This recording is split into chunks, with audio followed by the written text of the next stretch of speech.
Good morning बच्चों। आज हम लोग हड़प्पा सभ्यता के अगले पार्ट में आएंगे। पहले पार्ट में हम लोगों ने हड़प्पा सभ्यता के पृष्ठभूमि को जाना। हड़प्पा सभ्यता हमारी भारत की सबसे पुरानी सभ्यता है। यह पता 1921 ईस्वी में तब चला जब दयाराम साहनी ने हड़प्पा जगह का खुदाई किया था। ये हम लोगों ने पिछले लेक्चर में सुना था, समझा था।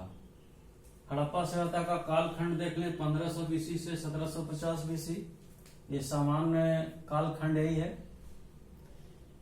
लेकिन कार्बन 14 के द्वारा 2300 ईसा पूर्व से 1750 ईसा पूर्व माना गया है।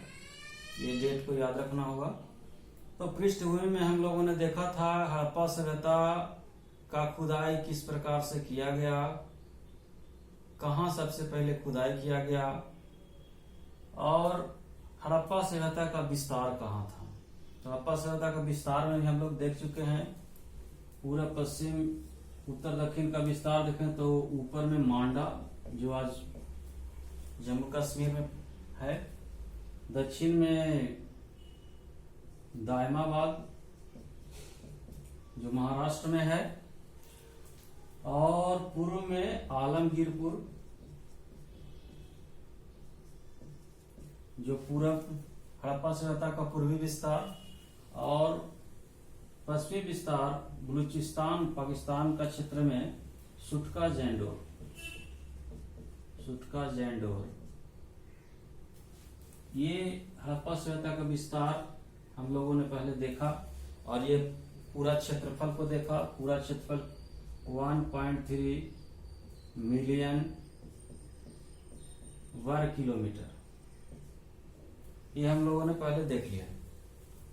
अब हड़प्पा सभ्यता के विस्तार के बाद हड़प्पा सभ्यता की विशेषताओं के बारे में चरणबद्ध तरीके से हम लोग पढ़ेंगे। उसमें सर्वप्रथम हम लोग देखें हड़प्पा सभ्यता का सामाजिक जीवन कैसा था।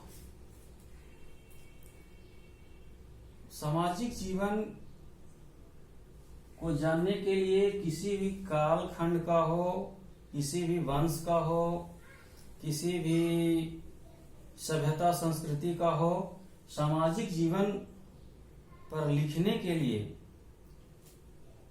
हमें कुछ बिंदुओं को ध्यान में रखना होता है। जैसे कुछ बिंदुओं में देखें जाति, सामाजिक जीवन का जब भी वर्णन करें तो सबसे पहले जाति व्यवस्था पर चर्चा करें।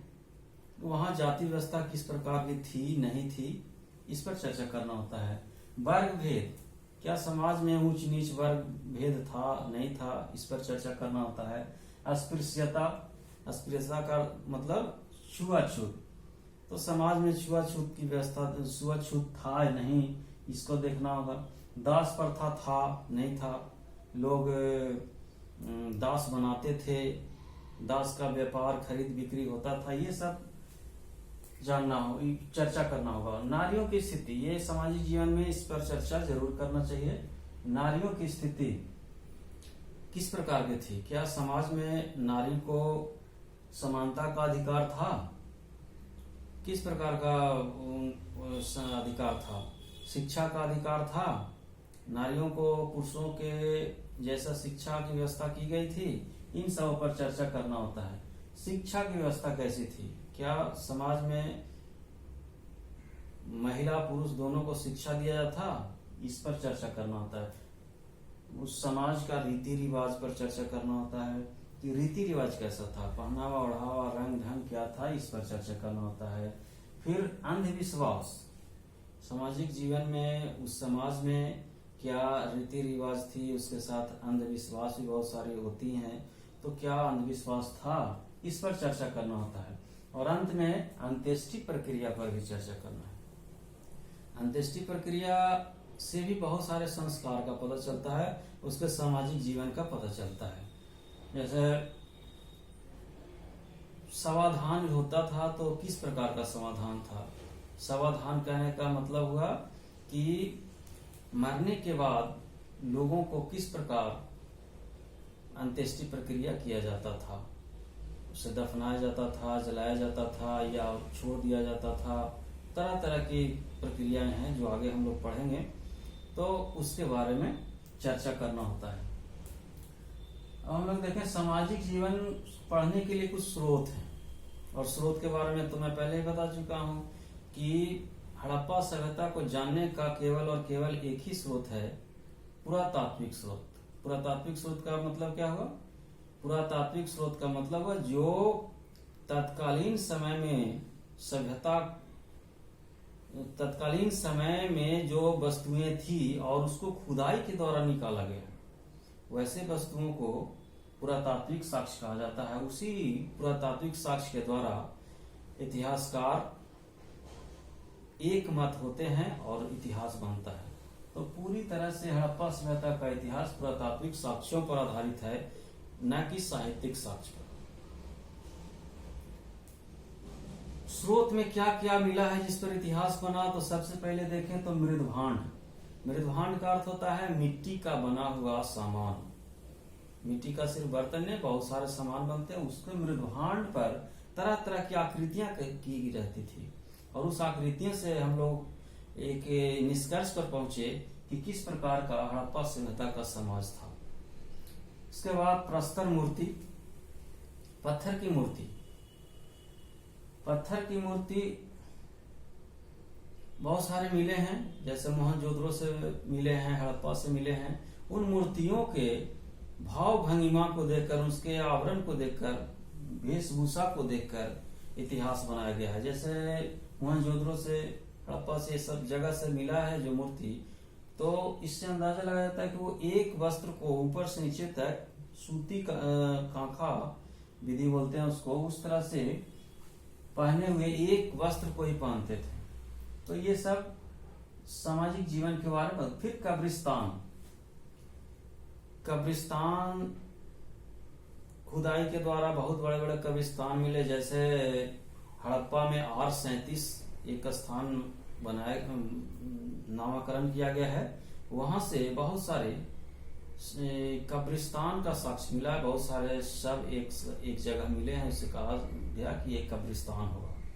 उसी तरह से मोहनजोदड़ो से 42 कंकाल में, हालांकि यहाँ कब्रिस्तान तो नहीं मिला, 42 कंकाल मिले हैं मोहनजोदड़ो से। तो इस प्रकार से कब्रिस्तान से खुदाई से अंदर से उसके साथ किस प्रकार का शवाधान किया। शवाधान कहने का मतलब किस प्रकार उसको मरने के बाद दफनाया गया,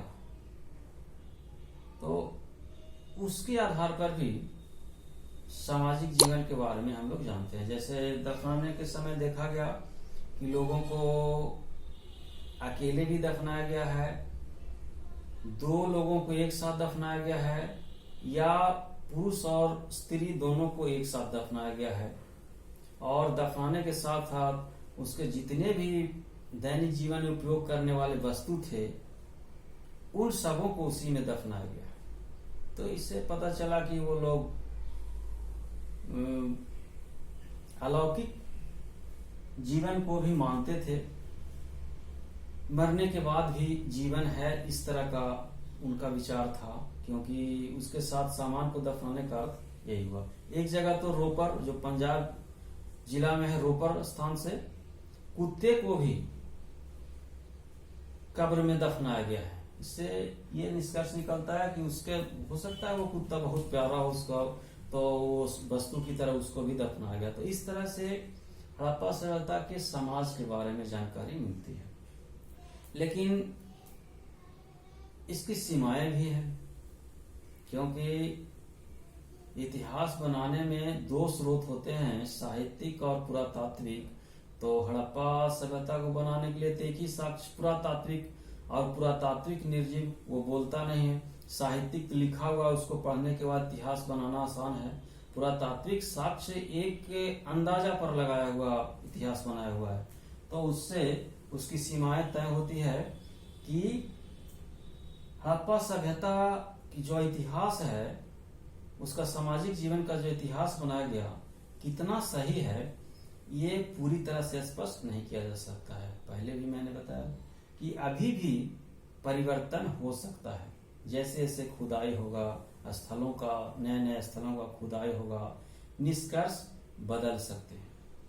तो इसलिए हड़प्पा सभ्यता के सामाजिक जीवन के इतिहास की कुछ सीमाएं हैं। अब आगे बढ़ते हैं, सामाजिक विशेषताएं क्या हैं हड़प्पा सभ्यता की। तो हड़प्पा सभ्यता की सामाजिक विशेषताओं में सर्वप्रथम देखें तो विषमता मूलक समाज। विषमता मूलक समाज का तात्पर्य है समाज एक समान नहीं था, विषम था। लोगों में वर्ग भेद था, भेदभाव था, ऊंच नीच की भावना थी। कुछ लोग अमीर वर्ग थे, कुछ लोग गरीब वर्ग थे। अमीर वर्ग को विशेष सुविधाएं थी, जैसे वह ऊंचे जगह पर रहता था और उसके चारों ओर, उसके बस्ती के चारों ओर ईंट से घिरा हुआ बाउंड्री लगा होता था। और जो निम्न